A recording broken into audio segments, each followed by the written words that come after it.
Hola, queridos colegas de docentes en línea. Hoy tenemos el privilegio de entrevistar a Patricio Lorente. Él ha sido colaborador de Wikipedia en español desde el año 2005, fundador del capítulo argentino Wikimedia y ha estado vinculado con la presidencia en Argentina de esta institución. Desde hace mucho tiempo se dedica al conocimiento colaborativo, además de ocupar cargos de gestión. Y hoy es muy importante contar con su presencia en la entrevista porque vamos a ver algunos puntos centrales de la vinculación entre las tecnologías y esta forma de producción colaborativa del conocimiento. Patricio, la primera pregunta para ti es ¿cómo vos describirías esa naturaleza colaborativa que tiene Wikipedia y de qué manera este carácter puede ser aprovechado por los docentes en un contexto de enseñanza en línea? La naturaleza colaborativa de Wikipedia tiene que ver con el contexto en el que se desarrolla, que es el de la web 2.0 o la web colaborativa o la web participativa, con una innovación técnica de fines de los 90, principios del 2000, que hizo además que todas las interacciones en Internet pasaran de otros sitios como el correo electrónico o como foros en línea a la web, porque de pronto empezó a hacer posible esto que hoy tenemos tan naturalizado y que es que uno interactúa con un sitio web, el del Facebook o el del home banking. Uno hace algo y la web se transforma a partir de nuestra interacción. Y de hecho ahí surgen algunas aplicaciones que facilitan esa colaboración, que están pensadas para esa colaboración. Una de ellas típica de esta etapa del desarrollo tecnológico, que es un wiki. Un wiki en realidad no es algo propio de Wikipedia, sino que es una aplicación más genérica, que es básicamente una aplicación de escritura colaborativa, que permite que personas distintas en cualquier lugar del mundo que estén conectadas y estén mirando el mismo sitio en su navegador puedan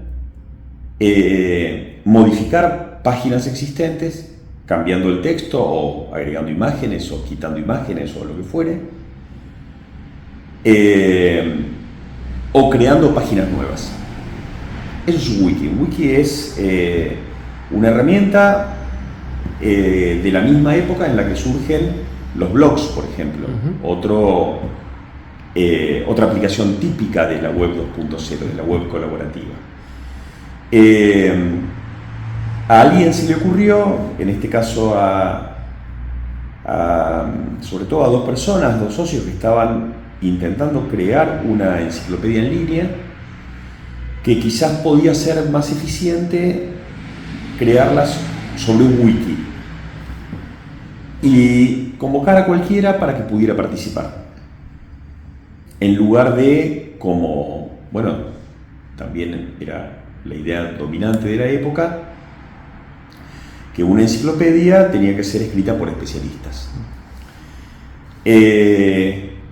Esta naturaleza colaborativa de Wikipedia, que está en su origen, en su propia identidad, que tiene que ver con el contexto tecnológico en el que surge,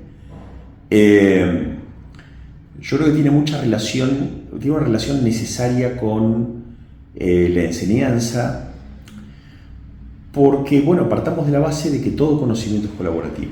Digamos, no existe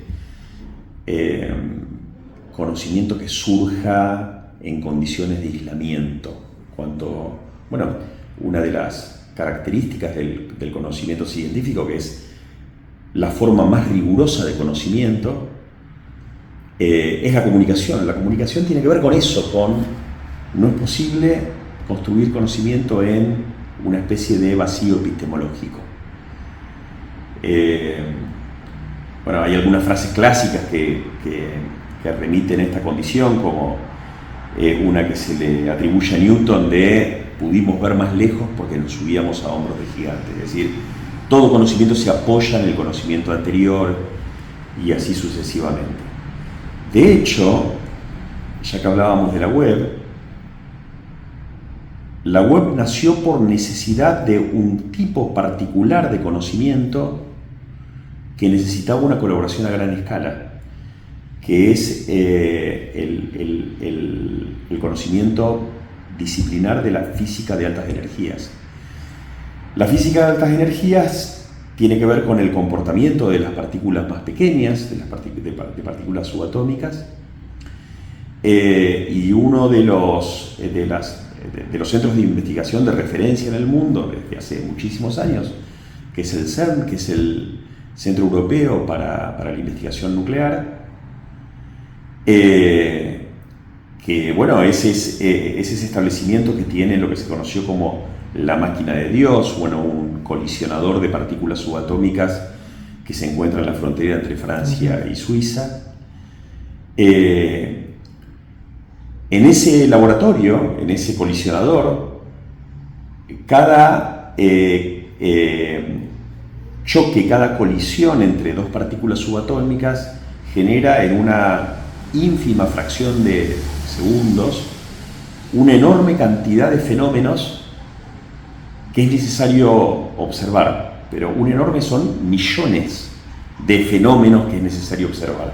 Y para eso se necesitan miles de científicos conectados entre sí que estén viendo esos fenómenos, porque si no es muy difícil registrar la inmensidad de los fenómenos que hay que tratar de registrar. Y con la necesidad de conectar a esos miles de científicos que trabajan en muchísimos lugares del mundo, de hecho el Instituto de Física de la Universidad Nacional de La Plata participa de ese proyecto. Bueno, a Tim Berners-Lee, uno de los investigadores del CERN, se le ocurrió diseñar la web para poner en línea la enorme cantidad de personas que se necesitaban para construir ese conocimiento. Esto lo señalo también para volver a aquello que decía al principio de la naturaleza colaborativa de Wikipedia tiene que ver con el entorno. Son tecnologías que se crearon para colaborar, para juntar gente de distintos lugares entre sí, de manera sincrónica, de manera asincrónica, como fuere, pero había que juntarlos.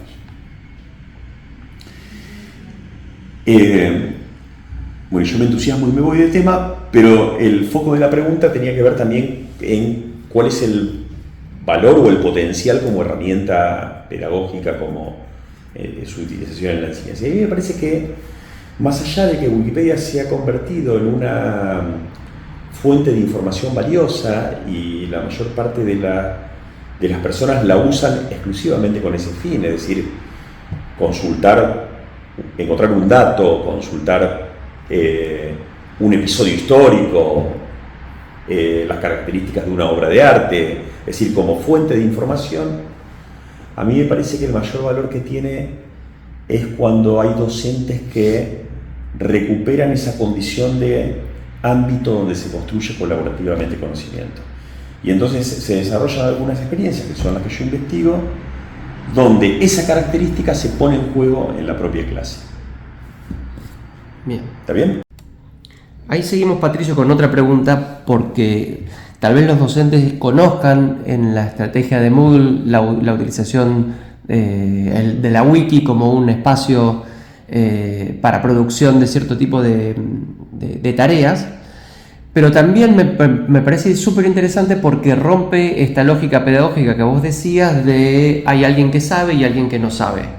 ¿Qué aporta sobre eso Wikipedia? Bueno, hay una idea que para mí es muy interesante, pero hay que tomarla con pinzas, que es la utilización de algunas herramientas tecnológicas, en particular como puede ser un wiki, para romper la jerarquía tradicional del aula.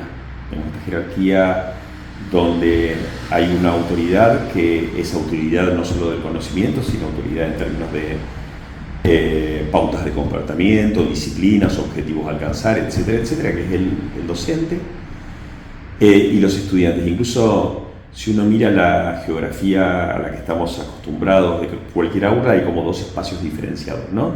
El lugar de los que observan hacia el pizarrón o la pantalla o lo que fuere, que son los alumnos, y un espacio de autoridad que es el que está entre ese pizarrón y la primera hilera de... Digamos, ahí es donde se desarrolla la autoridad del docente, que además es el único que puede ver a todos sus estudiantes pero los estudiantes no pueden verse a todos entre sí por la ubicación. Bueno, también en ámbitos más analógicos ha habido experimentos muy interesantes que fueron posibles cuando se desatornillaron los pupitres del piso y tratar de generar espacios circulares o espacios.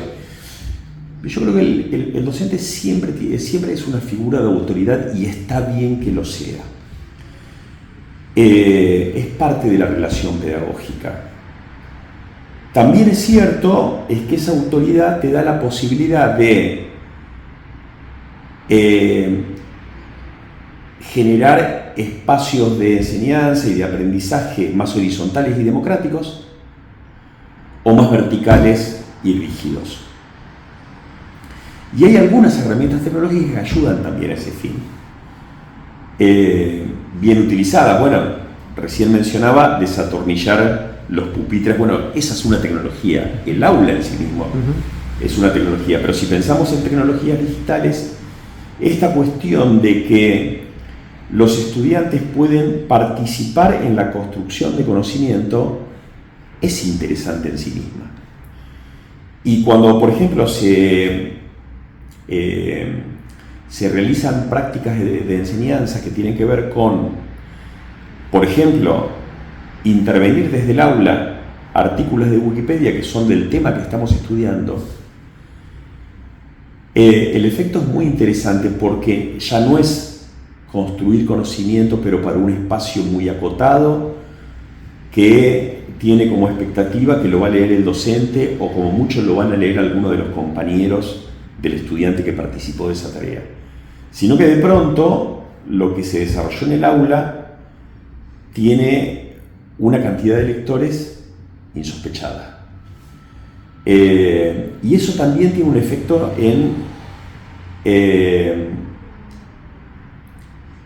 yo diría así, a riesgo de sonar psicologista, en la autoestima de los estudiantes.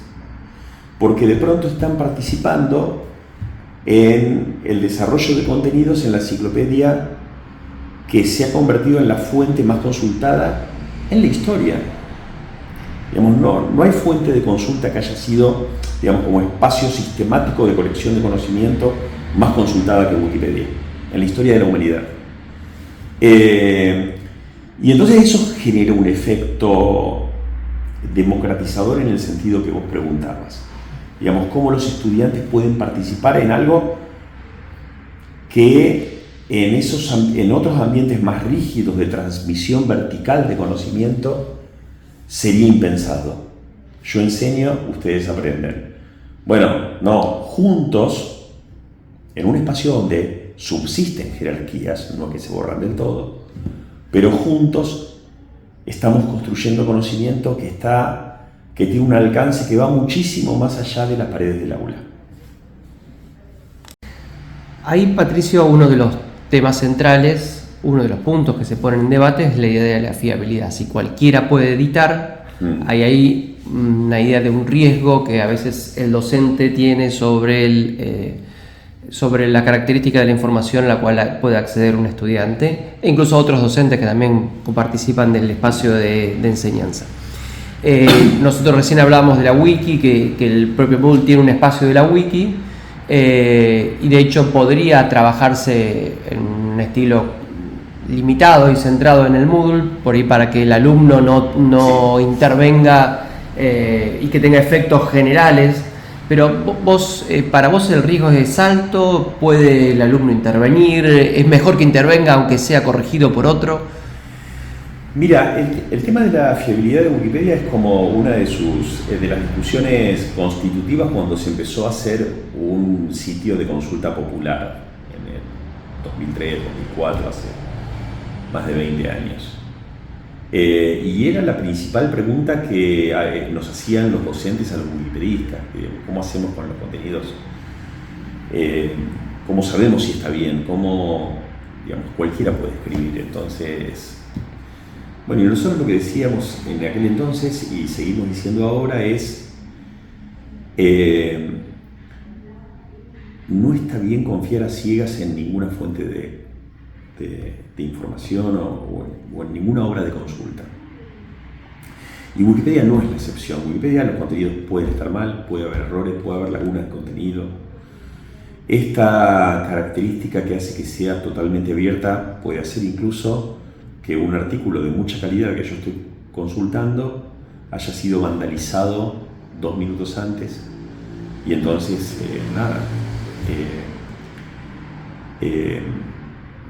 porque digamos, si acá hay un pequeño spoiler, si Wikipedia, si bien ha demostrado ser bastante más resistente y tiene mucha más capacidad de reaccionar rápidamente frente a esta epidemia de noticias falsas que circulan por otras plataformas, no es inmune, y entonces pasan estos fenómenos.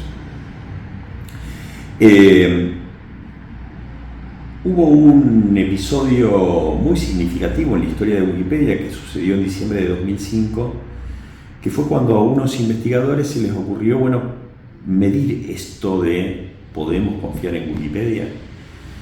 Y entonces hicieron una comparación a ciegas entre tópicos de distintas disciplinas, entre artículos de la Wikipedia en inglés y de la Enciclopedia Británica.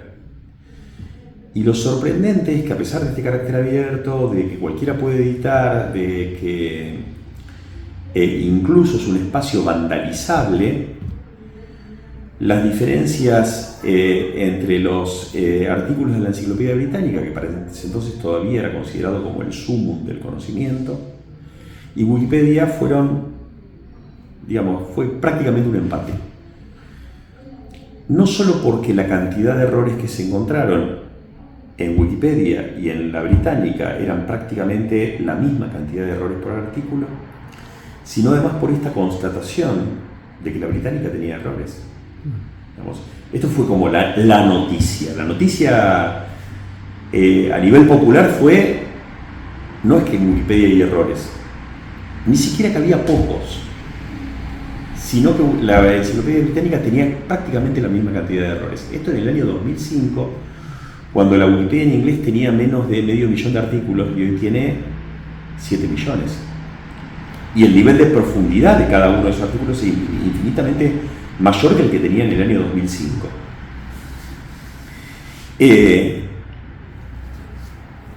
Pero recapitulando, entonces digo, Wikipedia tiene errores, hay que estar alerta, como con cualquier fuente de información. Al mismo tiempo, sus contenidos son de muy alta calidad, por lo general.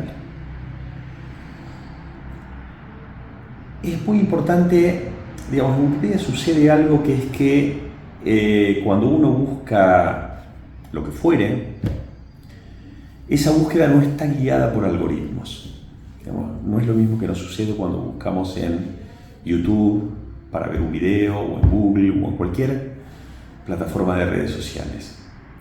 Entonces, Wikipedia no nos devuelve lo que cree que queremos obtener, porque el algoritmo lo que hace es eso, tratar de satisfacer nuestros deseos, a partir del historial de navegación que tenemos, de una colección de datos personales que cada plataforma tiene acerca de nosotros, etc. Entonces no nos trata de ofrecer una versión a medida del conocimiento que estamos buscando, sino que nos ofrece lo mismo independientemente de quién sea el que esté buscando y quién sea el que esté leyendo.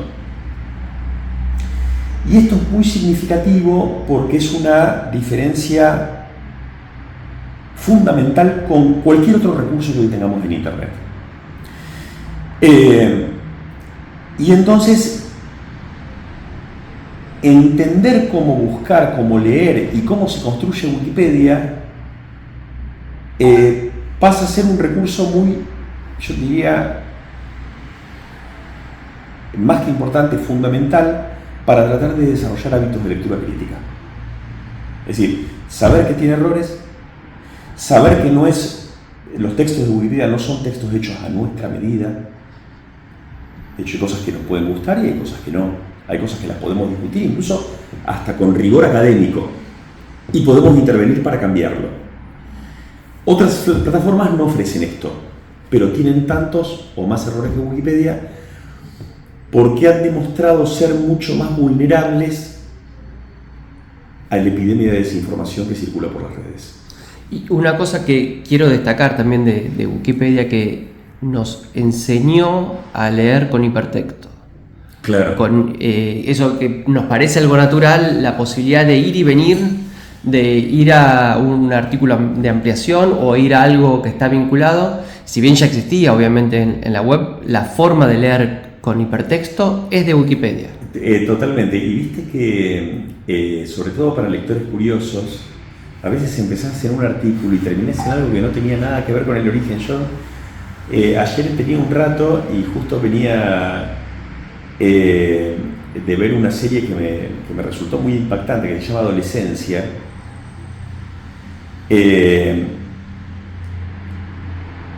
Y quise buscar, hay una denominación que es la de incels, con la que se reconocen muchísimos adolescentes que piensan que no son atractivos para las mujeres. Sobre todo esto sucede en jóvenes varones heterosexuales. Y bueno, tienen una enorme carga de frustración, y yo pensé que era más bien un insulto, y no, es una forma de identificarse muy brutal, porque además, bueno, en esta dinámica de las redes les ofrece a los jóvenes una respuesta inmediata a su frustración, de su dificultad de relacionarse con, en este caso, con chicas, que termina siendo brutal porque la respuesta que les da es totalmente misógina. Digamos, el problema no es tuyo o no es de las relaciones en sí, donde la adolescencia es un momento de frustraciones, pero también de aprendizaje. Y las frustraciones a veces sirven para aprender, a veces son el motor de una búsqueda, y cuando vos tenés una respuesta muy rápida que dice, el problema no es tuyo, el problema es de las mujeres, porque son malas, violentas, abusivas, etcétera, etcétera, se genera todo como una subcultura donde la frustración se termina transformando en muchas ocasiones en odio. Bueno, todo eso lo aprendí en Wikipedia porque dije, ¿qué significa incel? Y terminé repasando subculturas juveniles, subculturas de internet, qué relación tiene con la política, qué relación tiene con las formas en que los jóvenes se relacionan en el día de hoy. No es maravilloso.